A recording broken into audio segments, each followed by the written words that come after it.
Cardinals Hall of Fame inductee Joe Torre is with us here in the booth. Was he always smiling like that? We're about to find out. He was a player, manager, obviously here in St. Louis, former MVP. Made a terrific speech at the Cardinals Hall of Fame and Museum this afternoon. Cardinals Hall of Famer Joe Torre. That has a nice ring to it, doesn't it? It really does, Dan.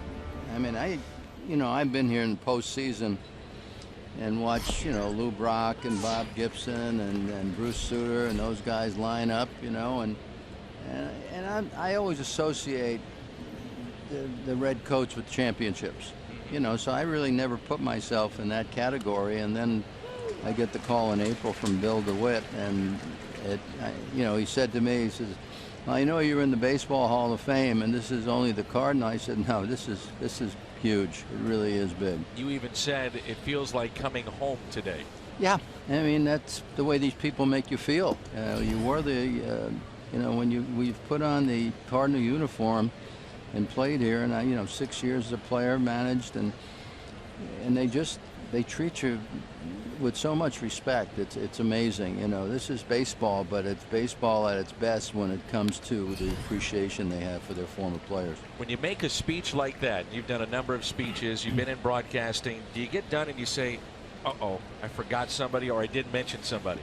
I didn't today. I did it, unfortunately, in Cooperstown, because I didn't talk about George as much as I had written down. Kissel. No, George Steinbrenner. Steinbrenner. I did talk about Kissel more than I talked about Steinbrenner. But today I just had it on a couple of index cards, and I used to write speeches, and it just never worked for me. I used to read them and say, now what do I do?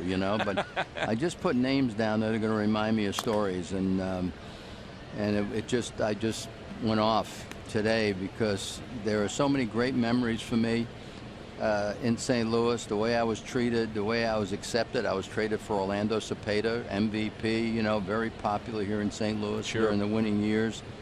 And meanwhile, people just were amazing to me. So it's, as I say, you get caught up in the emotion when you start. You look out and you realize all these people there today, all the fans were just sitting on the edge of their seat, so interested in what everybody had to say, which is very unique.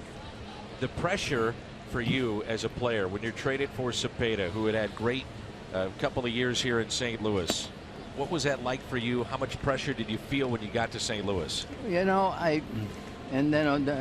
top of that, here I'm wearing Roger Maris's number, because he had just retired. So it was a lot of pressure. I was 0 for 6 opening night, and I mentioned that story today when Stargell hit a ball that touched every part of my chest into right field when I was playing first, and then Gibby called me over during the game, and he says, if he hits a ball that hard, don't get in the way of it. And every player just tried to make me so comfortable because they just sensed how the tension that was I was experiencing. What did Red mean to you as a player and both as a manager? Well, Red was, he was easy to talk to. He only expected you to work hard. He didn't really base his opinion, and that's where I got it. He didn't base his opinion on, statistics necessarily. It was just how you came to play and how important it was for you to win. And that was the one void, as I mentioned earlier, that existed for me here, because I never got to experience, what Tony La Russa experienced, or Gibson or Brock as players, and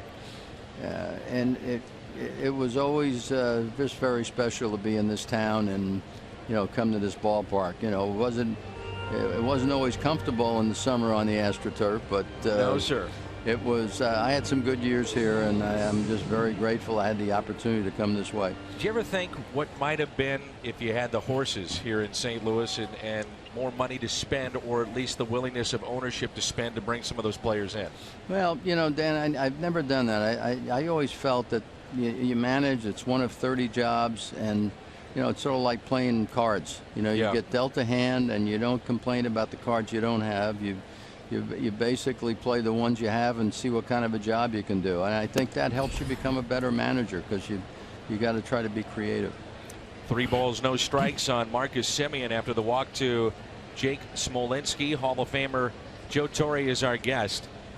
Inducted into the Cardinals Hall of Fame earlier this afternoon. You come to St. Louis. You had some encounters with Bob Gibson. Tell us a little bit about that. Well, Gibby, I was on all-star teams with him, and he would never talk to you. Ever. He would talk to opposing pitchers, but never opposing players.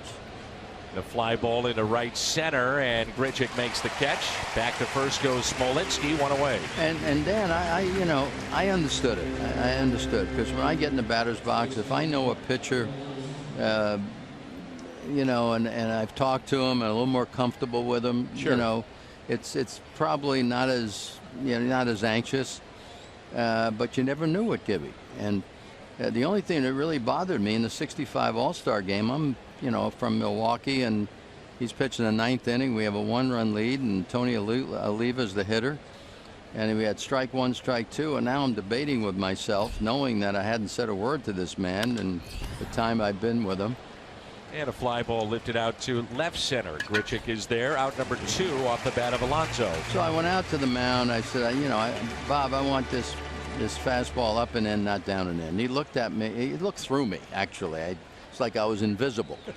So I said, okay. So I just walked back behind the plate, put the fastball sign down, and he threw it down and in where I asked him not to, and he hit double left center field.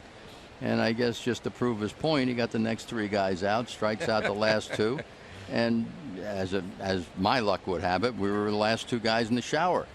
And I said, Bob, nice pitching. Never responded to him. Never even nodded his head. I said, okay. And I've gotten even with him since. What's it like when you guys get together now?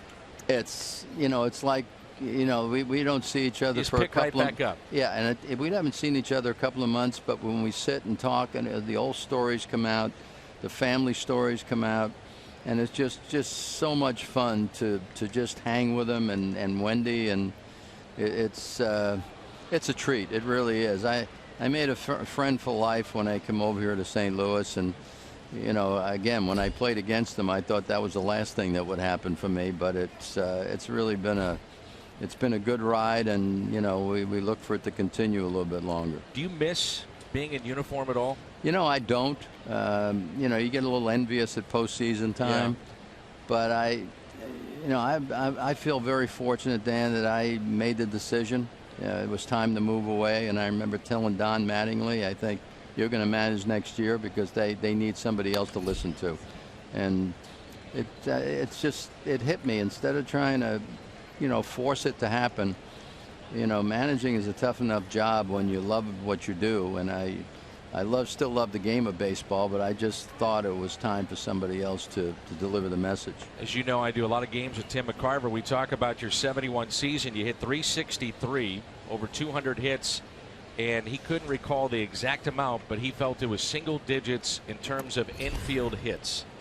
Yeah, is that about right? Yeah, probably. Yeah, probably. I mean, my infield hits were like line drives. I hit off somebody's knee or something, That's the way it's got to be sometimes. Yeah, it was one of those magical years. I used to go to sleep at night thinking about what pitch I was going to hit off the starting pitcher the next day, which is impossible to do today because you have the interleague. You don't see the same pitcher as often as you did back when you stayed in one league. You credited Red Schoendienst in your speech today, and I know he's done incredible work with so many people in this organization, but for you as a player at the time, changing your hands and your stance.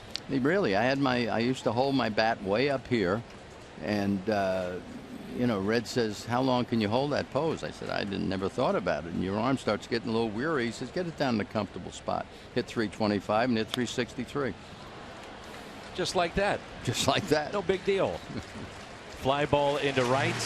Joe Torre is our guest. We'll keep him around through the commercial break for just a moment. Have a chance to visit when we come back. 1-0 St. Louis.